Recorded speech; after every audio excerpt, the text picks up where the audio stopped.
Certains s'en foutent, d'autres simplement mauvais. On a des types de 20 ans ici qui en sont à leur 5e peine. On a parlé de moi dans le journal quand j'avais 14 ans. Genre, un jeune de 14 ans terrorise le quartier. Déjà une star. Si le mec nous file pas la thune, on le torture d'abord. Genre un coup de marteau dans la tête ou on lui brûle les orteils au chalumeau. Après, s'il a vu notre visage, on est obligé de le tuer. Ils n'ont pas bien conscience des règles. On leur dit non et ils se retournent en disant « je vais t'éclater ». Vous allez faire quoi? Vous allez faire quoi? Tout peut arriver. On peut être là en train de parler à un détenu et la seconde d'après, il y en a un qui se prend une queue de billard dans la tête. Hein? Vous allez faire quoi? Bienvenue en enfer. Mettez-le à terre! La prison d'Aylesbury, dans le Buckinghamshire, abrite les criminels parmi les plus dangereux de Grande-Bretagne. Ouf ça. On y croise des meurtriers, des violeurs, des malfrats et des pédophiles. Le plus effrayant, c'est que les plus âgés d'entre eux ont tout juste 21 ans. Un détenu sur 5 purge ici une peine à perpétuité ou d'une durée indéterminée pour protéger la société compte tenu de la gravité de leurs crimes. Pour garder le contrôle de la situation, les surveillants doivent faire preuve d'une vigilance permanente. Les chaussures? Mais ils doivent également aider ces jeunes à reconstruire leur vie brisée. Ils ne sont pas faciles à gérer. La plupart purgent de longues peines pour des crimes assez sérieux. Il faut tout reprendre à zéro. C'est difficile. On leur a appris qu'ils pouvaient faire tout ce qu'ils voulaient. Après s'être attirés des ennuis et s'être retrouvés devant la justice, ils atterrissent ici et on essaie de corriger ce que leur famille ou leurs amis leur ont enseigné. Certains nous poseront toujours des problèmes.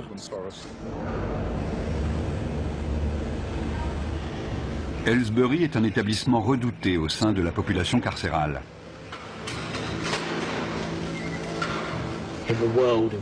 Chez les détenus, la légende veut que Aylesbury soit la pire prison du monde. Quand vous arrivez, vous êtes accueilli par 5 matons baraqués, armés de matraques, et on vous assomme à la descente du bus. Ceux qui arrivent ont peur parce qu'on leur a dit qu'il y avait des problèmes de gang, des bagarres tous les jours, 4 à 7 par jour. Mais depuis un an, ça s'est un peu calmé. En revanche, quand un incident éclate, c'est généralement très sérieux. Ils utilisent des armes, des queues de billard, des armes artisanales, dans la gorge, dans la poitrine, sur le front. Il n'y a pas de règle. Et c'est rarement 1 contre 1. C'est plutôt 6 contre 1. Si le personnel n'intervenait pas, il pourrait y avoir des morts. Caspian Hogg est le dernier arrivé. Il a 18 ans. Après avoir été incarcéré dans un établissement pour mineurs, il a été envoyé ici en raison de problèmes disciplinaires. Asseyez-vous ici. Combien de fois avez-vous été incarcéré? 4 ou 5 fois. Ok.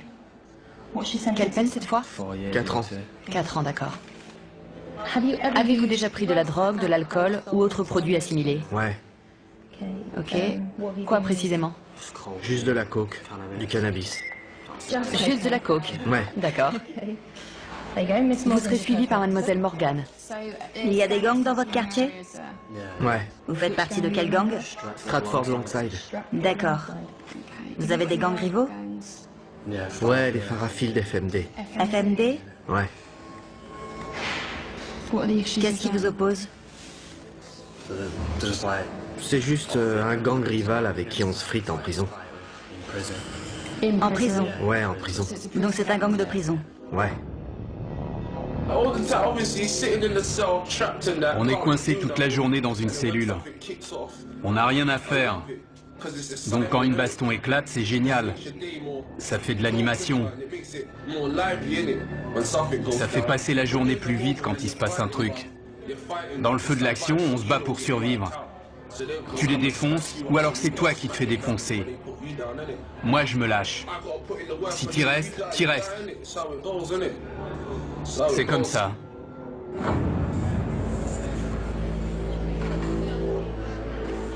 On a des membres de gangs venus de Liverpool, de Birmingham, de Londres, et ils sont tous rivaux. Certains viennent de milieux où ils n'ont connu que la violence. C'est déjà ouvert? Oui, c'est déjà ouvert. Les radiateurs devraient être éteints ce soir. Je sais, il fait un peu chaud. Je peux poser mes affaires de douche? C'est un nouveau lieu, un nouvel environnement. Les 24 premières heures sont les plus explosives. On s'assure qu'ils ont tout ce qu'il leur faut et qu'ils sont bien installés pour leur première nuit. Les rivalités entre gangs entraînent d'inévitables règlements de compte. Les nouveaux venus sont particulièrement vulnérables, car ils n'ont pas encore de repères et doivent faire leurs preuves. Dès qu'un incident survient, une alarme est déclenchée. Pour éviter que la situation dégénère, les agents de sécurité interviennent rapidement. Vous êtes blessé? Non, non. Non? C'était quoi le problème? Rien. Allez! Non, non. C'était sûrement pas pour rien. Non, non, non. Ils sont juste venus là, vous frapper pour rien. Je sais ce qui s'est passé. C'est le nouveau qui vient d'arriver. Il s'est déjà battu la semaine dernière. C'était les représailles. Les deux se battaient. Les deux se sont donné des coups à la tête. Ils se disaient bonjour. Vous, ça va? Oui, ça va. J'ai pris un coup dans le sein. Mais si ça se trouve, c'était son coude à lui.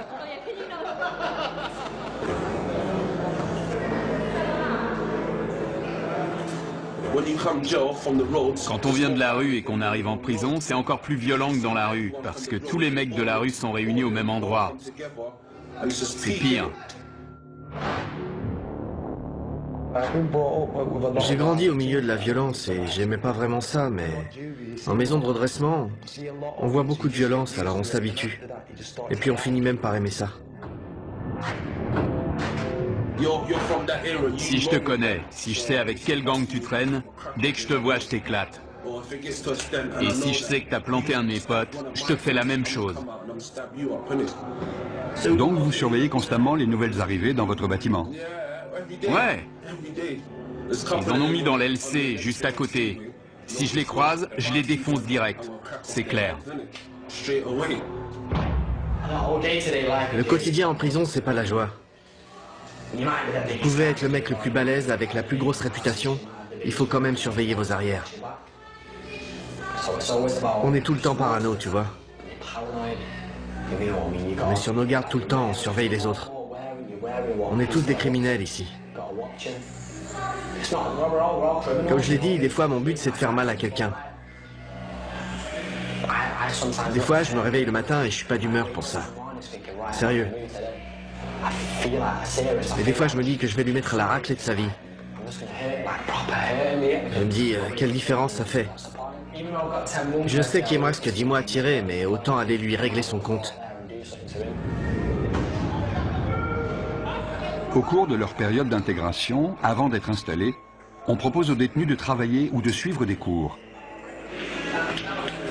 Ceux qui acceptent pourront passer plus de temps dans les espaces communs.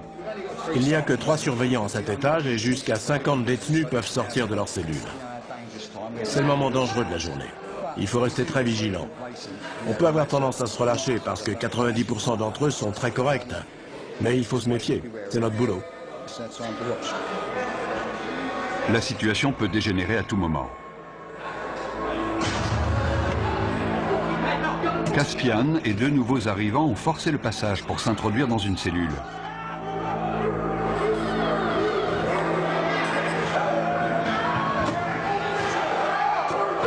Ils sont armés, ils sont 4.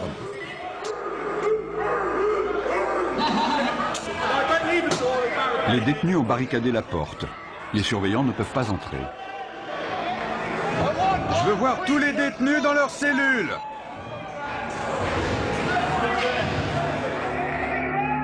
Le directeur de la prison est informé que 3 nouveaux arrivants ont pris un détenu en otage dans l'aile C. Apparemment, il y aurait 4 détenus dans la cellule. Dont un otage. Ils sont 4, dont un otage. On va envoyer des négociateurs devant la porte pour tenter d'établir un dialogue et on avisera. Ma vie est en jeu. C'est pour ça qu'on doit menacer la sienne. D'accord, on va transmettre ce message au directeur. Vous comprenez? On est en danger de mort. On est forcé de faire ça. Je comprends. 3 d'entre eux viennent d'autres prisons. Ils avaient prévu leur coup. Notre priorité, c'est l'otage. Si vous faites pas venir le directeur, je le viole. Je vais le violer. Écoute, tu n'as pas à lui faire de mal. On t'écoutera de toute façon. Le négociateur joue un rôle clé car il analyse la situation pour nous. Si nous sentons que la vie d'un détenu est en danger, il est clair que les négociations sont terminées et qu'on doit intervenir. L'otage doit avoir conscience que le personnel est présent et jauge la situation car ils disent tous « je vais le tuer ». Mais est-ce qu'ils veulent vraiment le faire? J'aime pas cette prison, c'est tout. Je l'aime pas. T'es pas le seul.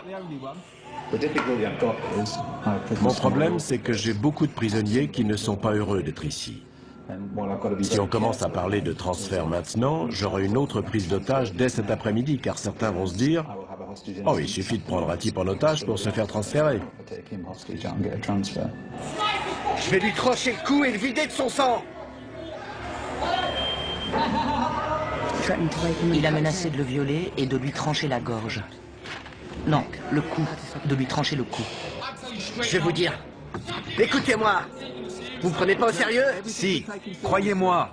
Nous prenons ça très au sérieux. Une cellule de crise a été mise en place par le directeur de la prison pour gérer l'incident. La décision a été prise de faire appel à des agents des forces de l'ordre spécialement entraînés pour agir dans ce type de situation. L'otage avait un t-shirt noué autour du cou, il était assis sur le lit, ils sont armés d'un couteau en plastique et de morceaux de verre. Ils ne veulent pas être ici. Ils ne se sentent pas en sécurité. Ils veulent retourner plus au nord, vers Liverpool ou Manchester. Il y en a un qui est arrivé hier, un autre il y a 9 jours. Ils viennent tous du même coin. Ils se sentent menacés par les gars de Londres. Et ils en ont assez. L'équipe d'intervention de la prison se prépare à intervenir au cas où la situation dégénérerait. La prise d'otage dure depuis 2 heures. Jason Harper passe le relais à un autre négociateur qui va poursuivre la discussion avec les preneurs d'otages.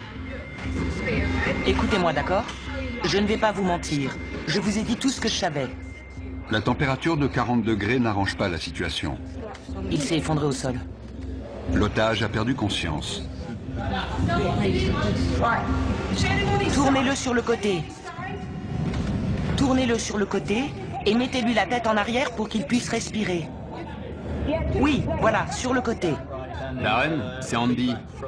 Julie vient de me dire que l'otage avait perdu connaissance. Il est allongé au sol, elle leur a expliqué la position latérale de sécurité. Le directeur est mis au courant de la situation. Il ordonne le déploiement de son équipe d'intervention pour porter secours à la victime. Vous m'avez dit que vous vouliez sortir. J'attends qu'on me dise comment ça va se passer. Ensuite, la situation va se débloquer.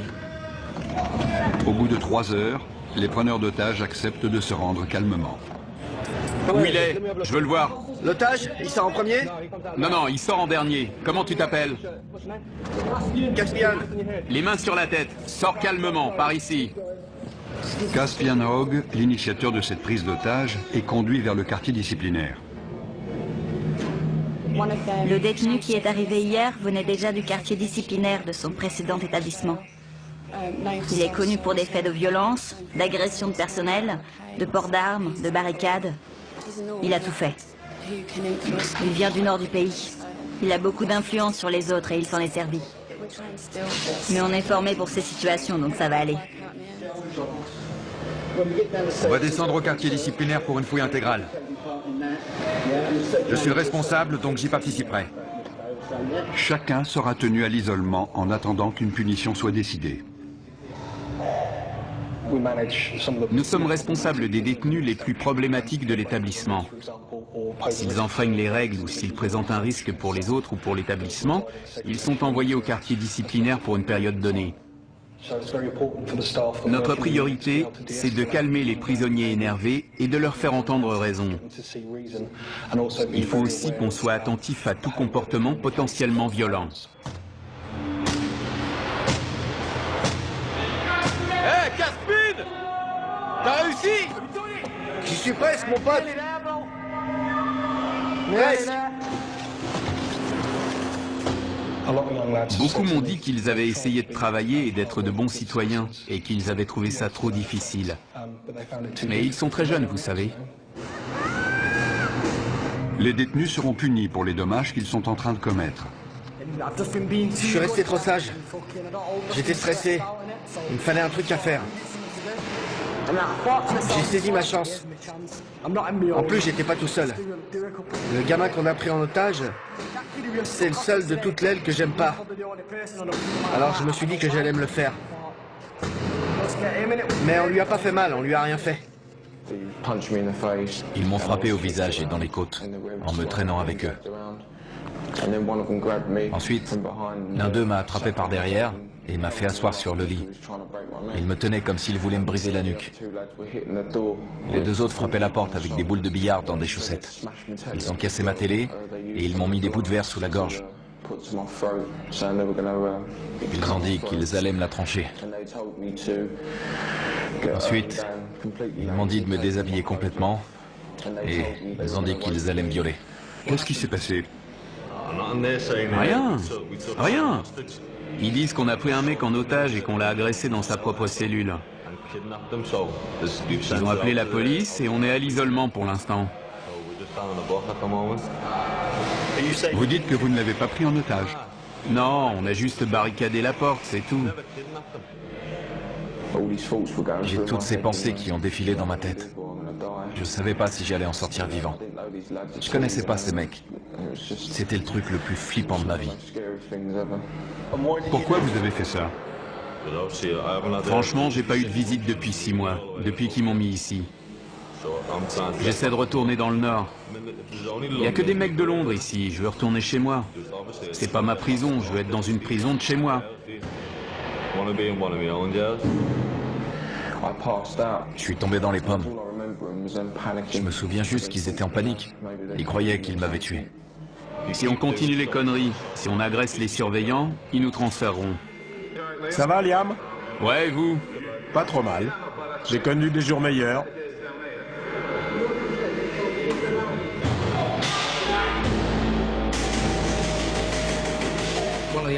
Un des détenus a inondé sa cellule. Il est armé. Il a cassé le manche de son balai. On lui a demandé de nous le remettre. On va le déplacer dans une cellule où il n'y a pas d'eau. C'est trop court. Il doit lui en rester. Le détenu a jeté les morceaux de manche à balai dont il se servait comme arme. C'est trop court. Pourquoi vous avez gardé ce morceau, hein? Je vous avais dit de tout jeter. Reste sur le côté. Déverrouille la porte et je la pousserai. Reculez vers nous. Doucement.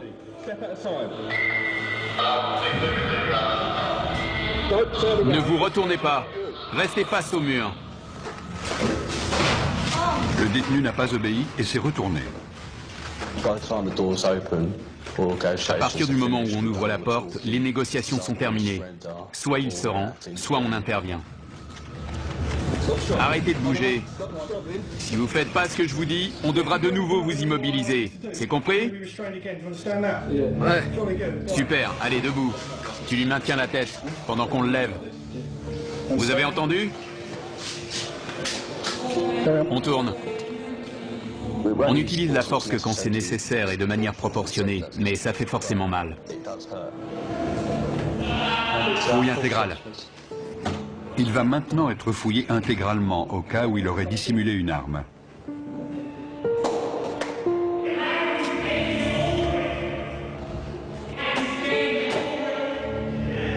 Retournez-vous. Bande d'enflures. Vous avez des réclamations à faire sur la façon dont on vous a traité? Non, non, ça va. Non? D'accord. Je vais vous demander de réfléchir aux conséquences de vos actes. Ce n'est pas la bonne méthode pour obtenir un transfert. Maintenant, je veux que vous alliez vous coucher. Clé. Nous devons les garder dans le quartier disciplinaire pendant un certain temps. Sinon, les autres vont se dire qu'ils peuvent prendre des otages quand ils veulent pour obtenir un transfert. Des détenus de confiance nettoient les dégâts causés par les preneurs d'otages. J'ai choisi la voie la plus facile. J'essaye de rendre cette peine la moins désagréable possible. On a le choix. Si tu fais le con, tu te retrouves à l'isolement tout seul sans télé, ça craint. Les détenus exemplaires participent au fonctionnement de la prison, ce qui leur permet de passer plus de temps en dehors de leur cellule. Josh est responsable de la lessive dans le quartier disciplinaire. Ça pue.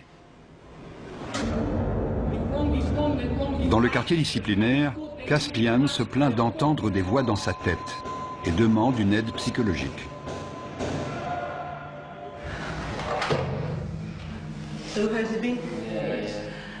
Je dois déterminer si vous êtes du genre manipulateur. Manipulateur? Si vous aimez titiller les gens et les énerver pour prendre l'avantage. Non, sérieux. Je risque de vous poser des questions qui vont vous énerver. Ouais. Vous avez le droit d'être en colère. Ce que vous n'avez pas le droit de faire, c'est d'être violent. Mais je suis un type violent, madame. Regardez mon dossier. Depuis mes 11 ans, je suis traîné de foyer en foyer et je suis incontrôlable. À 11 ans, j'ai arraché le torse d'un type avec mes dents. J'ai mordu une meuf à l'oreille. On a toujours dû me maîtriser. J'ai toujours le même sentiment. Et je me dis que mon destin, c'est de tuer quelqu'un. Et la perspective de sortir d'ici, de commettre un tel acte, et de revenir en prison pour une peine à perpétuité, ne vous dérange pas? Ça dépend. Quand je pète les plombs, ça me dérange pas, je m'en fous. Je pense pas que je suis un taré. Mais si on m'aide pas maintenant, je vais finir par le devenir. Je ne suis pas convaincu à 100% qu'il souffre de troubles mentaux. Il souffre de troubles émotionnels, ça c'est sûr. Car non seulement il a des pensées violentes, beaucoup de gens en ont, ce n'est pas idéal, mais ce n'est pas un drame, mais il prend plaisir à être violent, ce qui alimente ses pensées et ses fantasmes. Je pense que son comportement pourrait le conduire au meurtre.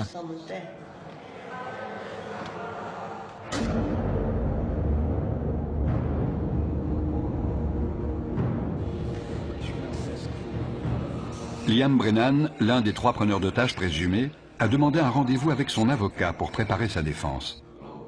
Vous voulez juste le choper dans sa cellule et fermer la porte. Mon rôle n'est pas de minimiser le délit, mais d'essayer de comprendre pourquoi et comment c'est arrivé, et quelle a été ton implication. Tu ne peux pas dire, c'est pas moi, j'ai rien fait. Ça, il te croira jamais. Écoute, différentes peines sont envisageables. J'espère que le juge optera pour des jours supplémentaires. J'ai pas le droit à l'erreur. J'avais pas parlé à ma femme et à mon gosse depuis 1 an. Elle m'a recontacté il y a quelques jours et je lui ai dit que je sortirais le 11 décembre. Les services pénitentiaires ont décidé de ne pas poursuivre Liam. Il se retrouve donc en commission de discipline. Asseyez-vous, monsieur Brennan. Je suis juge, je n'ai aucun lien avec cet établissement, vous comprenez? Oui. Vous êtes représenté par monsieur Ahmad, c'est exact? Oui, monsieur le juge. Pouvez-vous vous identifier, s'il vous plaît? Jason Harper. Vous serez le témoin de cette affaire? Oui. Il est dit que le 29 mai, vous avez retenu une personne contre son gré. Coupable ou non coupable? Non coupable. Monsieur Ahmad? Qu'avez-vous vu monsieur Brennan faire exactement? Il a passé beaucoup de temps à la porte avec moi pour m'expliquer leurs intentions. Je ne veux pas parler à votre place, mais si je comprends bien, il n'a pas menacé ni brutalisé d'une quelconque façon la victime. C'est exact. Lorsque vous étiez dans la cellule, avez-vous exprimé clairement votre désir de coopérer avec... Vous orientez l'accusé? Oui, monsieur le juge. Ne le faites plus. Vous connaissez la loi et la notion de complicité. C'est comme le chauffeur du véhicule qui attend les braqueurs de banque. Il sera coupable de vol même s'il n'a pas pénétré dans la dite banque. Monsieur Brennan n'a apparemment eu aucun contact physique avec ce détenu qui était apparemment séquestré. Avez-vous vu les autres retenir la victime? Je n'ai vu personne le retenir. Quelle était la taille de la cellule? Petite, c'est une cellule de prison. J'ai du mal à croire que vous n'ayez rien vu. Ça me paraît inconcevable. Ou alors il ne s'est rien passé.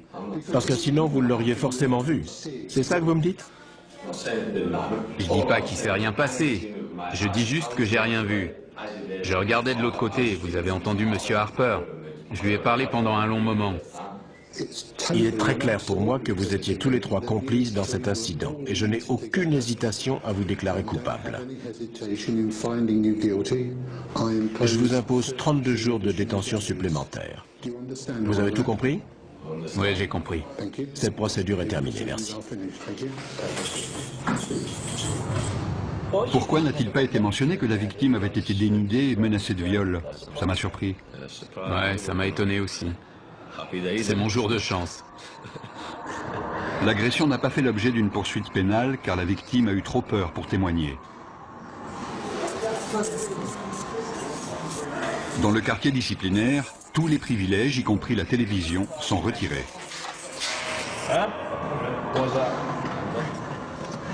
Brennan refuse de retourner dans sa cellule, à moins qu'on lui apporte une télévision pour qu'il puisse suivre le match de foot Angleterre-Ukraine. Je ne vous entends pas. Vous savez quoi? Quoi? Je suis coincé ici 2 semaines sans télé, donc je m'en fous de m'attirer des ennuis. Liam, je ne veux pas que vous restiez ici plus longtemps que nécessaire, car vous êtes quelqu'un de bien. C'est vrai. Je peux vous proposer des activités, de la peinture, ou alors vous pouvez demander des cours. Moi? Demander des cours? J'ai pas suivi de cours depuis mes 11 ans, demander des cours? J'ai pas envie de me pendre. Michel Morris parvient enfin à convaincre Brennan de rejoindre sa cellule. Pour sa participation à la prise d'otage, Caspian est condamné à 38 jours de détention supplémentaire. Caspian, c'est votre dernière chance d'obtempérer. J'ai dit non. Les surveillants tentent de le raisonner, mais il refuse de retourner dans sa cellule. Il sera envoyé dans le quartier disciplinaire jusqu'à ce que le directeur estime qu'il est capable de rejoindre les autres détenus. Caspian, si tu ne suis pas nos instructions, on t'immobilisera de nouveau. D'accord? Personne n'est au-dessus du système. Il y a des règles, des procédures, des lois à suivre, que vous soyez un détenu ou un surveillant. Personne n'est au-dessus de ça. Debout. Debout. Caspian, par ici. Il n'y a qu'à l'extérieur qu'on peut considérer ces jeunes de 18 ans comme des adultes. Beaucoup n'ont pas la maturité d'un adulte. Ils sont très influençables et peuvent s'attirer des ennuis. Entre là-dedans. Je vais demander à l'infirmière de venir te voir.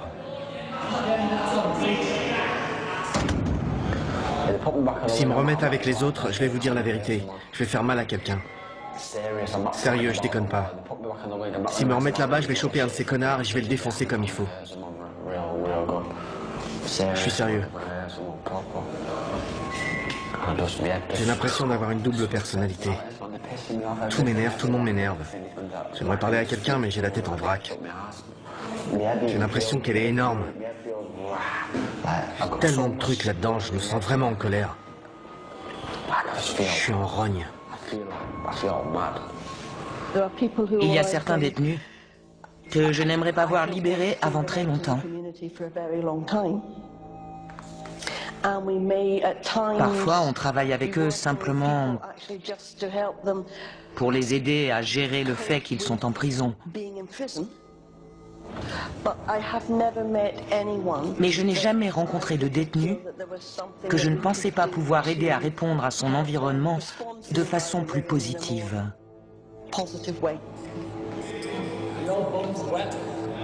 L'état mental de Caspian Hogg continue d'être surveillé. De quel autre traitement pensez-vous avoir besoin?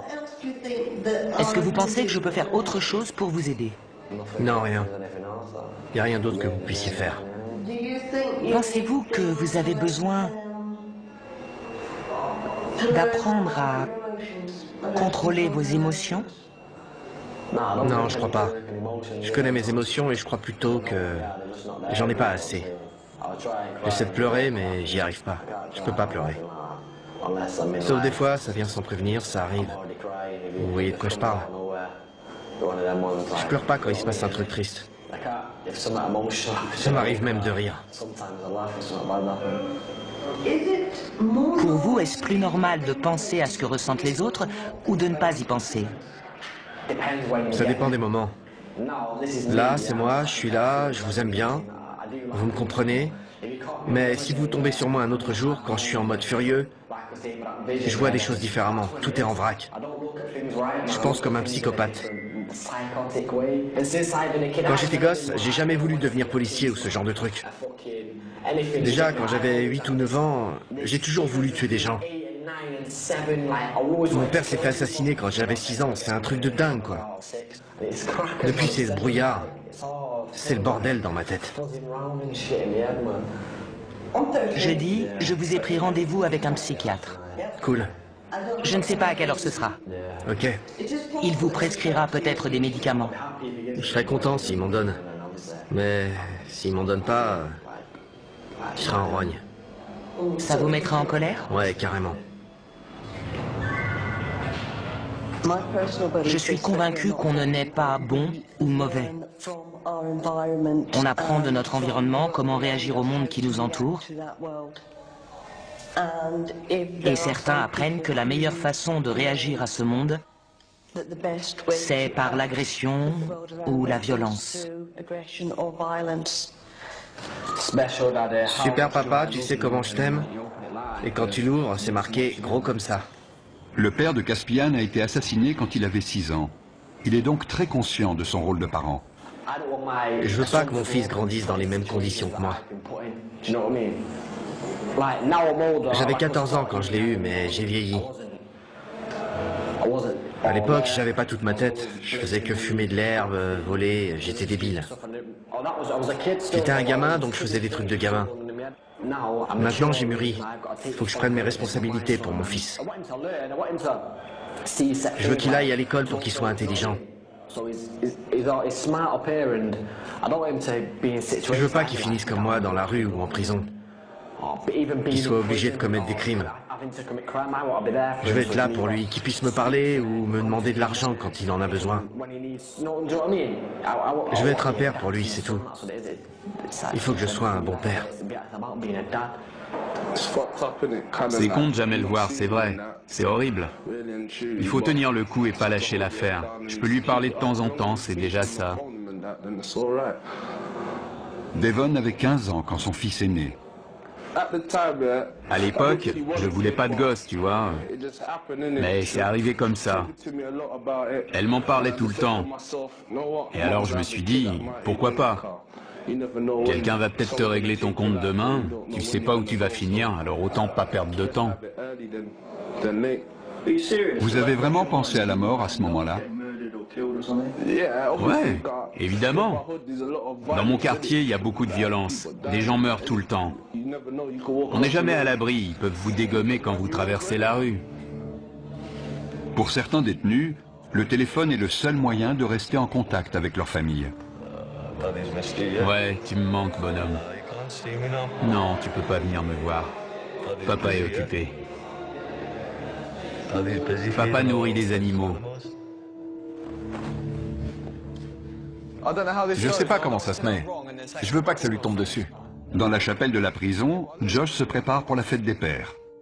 Exceptionnellement, les détenus exemplaires sont autorisés à passer du temps avec leurs enfants. Je peux jouer avec lui? On peut se rouler tous les deux par terre, je peux lui courir après. Une fois, il voulait que je vienne l'attraper, mais je pouvais pas aller plus loin. Je suis heureux de pouvoir passer 5 heures avec lui au milieu des rires et des pleurs. J'ai envie de l'attraper et de lui faire des câlins. Tu peux ouvrir la bouche? Bravo. Ça me plaît pas de le voir se faire fouiller, mais je préfère avoir cette relation avec lui.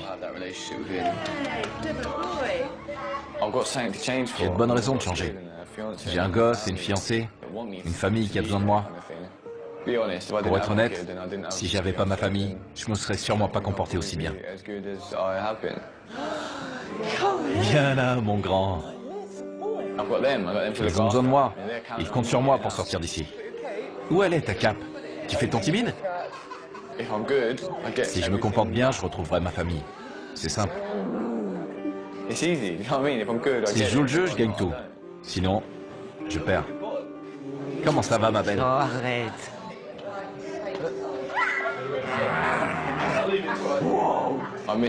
J'ai manqué ses premiers pas, ses premiers mots. La première fois qu'il a tapé dans un ballon, je ne l'ai jamais emmené au parc. Je ne l'ai jamais réveillé de sa sieste.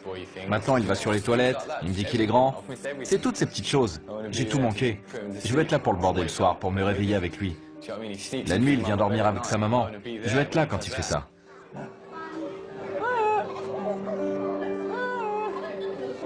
Messieurs, dames, s'il vous plaît, vous pouvez vous dire au revoir? Tout va bien. Quand j'ai su que j'allais en prison, je pensais qu'elle allait m'oublier. J'avais 18 ans. Et on était ensemble depuis 2 ans et demi. C'est un vrai test pour des adolescents, de rester fidèles et loyaux.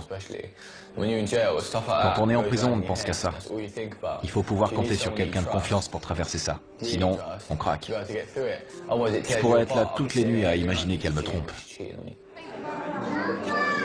À plus. Je t'aime.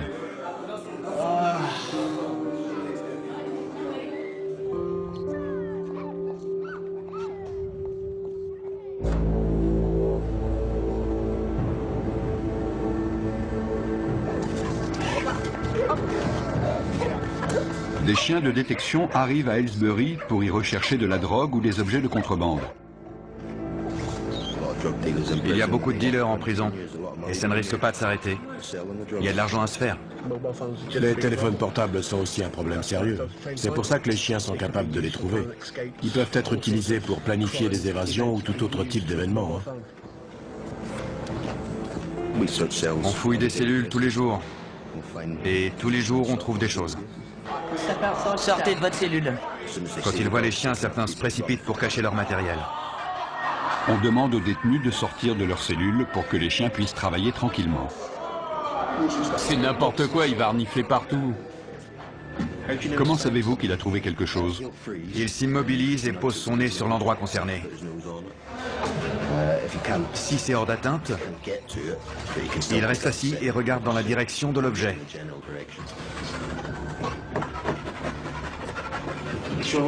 Il a l'air très intéressé par la fenêtre. Je vérifie s'il n'y a rien à l'extérieur. Il a peut-être senti une odeur de joint qui venait de la rue. Il reste concentré sur la zone autour de la fenêtre et du lit. J'étais en train de pioncer et ils amènent un chien dans ma cellule pour renifler partout. C'est n'importe quoi. Notre équipe fouille la cellule pour essayer de trouver ce que le chien a senti. Il semblait concentré sur une zone en particulier, donc c'est là qu'on fouille en premier. J'espère qu'on va trouver quelque chose. Les chiens poursuivent leur inspection des cellules. Ça sent dès qu'on l'ouvre. Il a fumé dans sa cellule, c'est sûr. Le chien va nous dire si la drogue est encore là. Oui, ça sent. Il y a de la drogue et des téléphones partout dans la prison. Avant, tout le monde planquait ça dans le meuble de l'évier en retirant les vis avec un coupe-ongle ou un truc dans le genre. Je vous en dirai pas plus. Avec un téléphone, on peut appeler qui on veut, envoyer des textos, parler à sa chérie le soir, vous voyez ce que je veux dire. On peut dire ce qu'on veut, gérer ses affaires, son fric, tout ça. Vous avez déjà eu un téléphone ici? Ouais, mais c'est trop de pression. On devient parano. Ils finiront toujours par le trouver. La première fois, on est là, ouais, ils le trouveront jamais. On se croit le plus fort et puis ils finissent par en trouver un chez un mec et là, tu peux être sûr qu'ils vont le faire parler. La semaine d'après, boum, un autre passe à table. On n'est jamais tranquille parce qu'ils savent tout ce qui se passe ici. Ils cachent parfois leurs affaires au fond de leur poubelle. Ils croient qu'on va pas les fouiller parce que c'est dégoûtant. Des cartes SIM, des téléphones, il y a tout. On a toujours un cran de retard parce que dès qu'on trouve quelque chose, ils cherchent une autre cachette. Une antenne cassée, ça peut servir d'arme. Il en a plus besoin, on l'apprend. Ils aiment regarder des images, évidemment. Je veux pas savoir ce qu'il fait avec ça.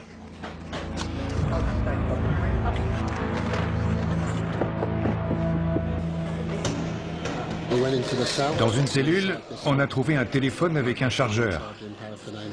Donc, nos équipes vont l'inspecter une deuxième fois. On a trouvé des petites choses, mais le plus important, c'est de montrer qu'on est vigilant et qu'on peut lancer ce genre d'opération quand ça nous chante. C'est intéressant d'observer leurs réactions. Certains détenus n'étaient clairement pas rassurés à l'idée qu'un chien allait inspecter leur cellule.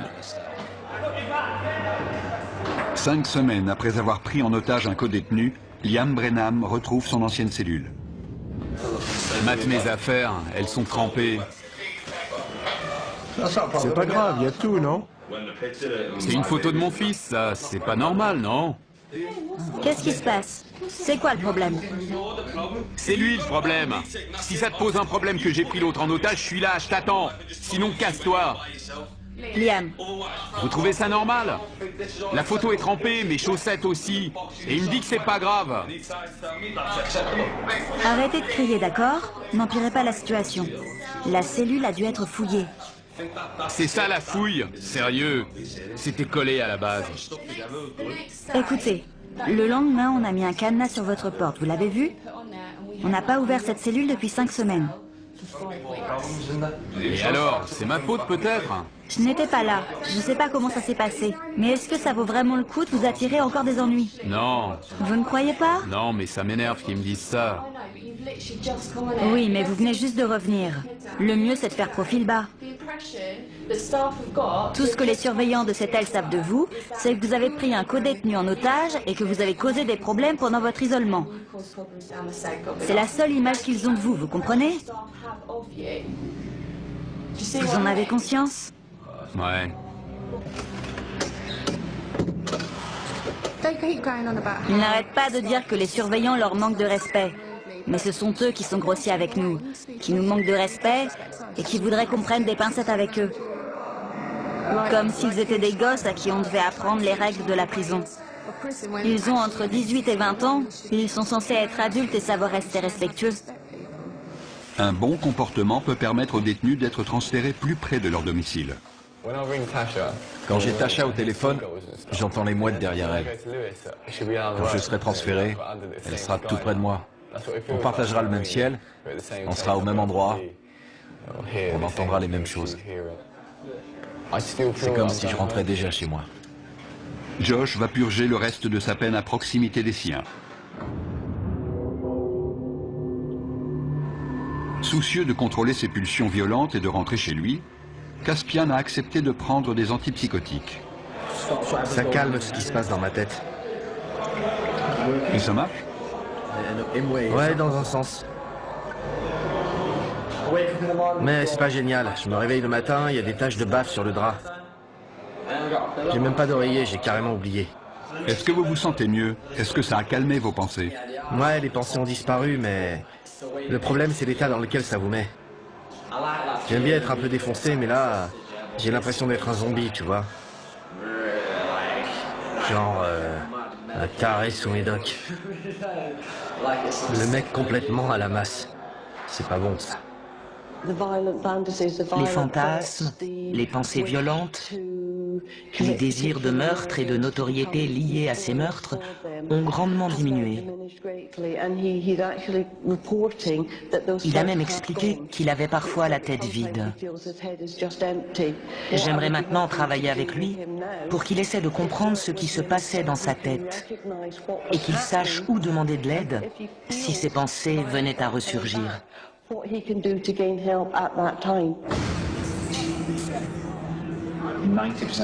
90% des détenus que nous accueillons ici vaquent à leurs occupations et font ce qu'on leur demande.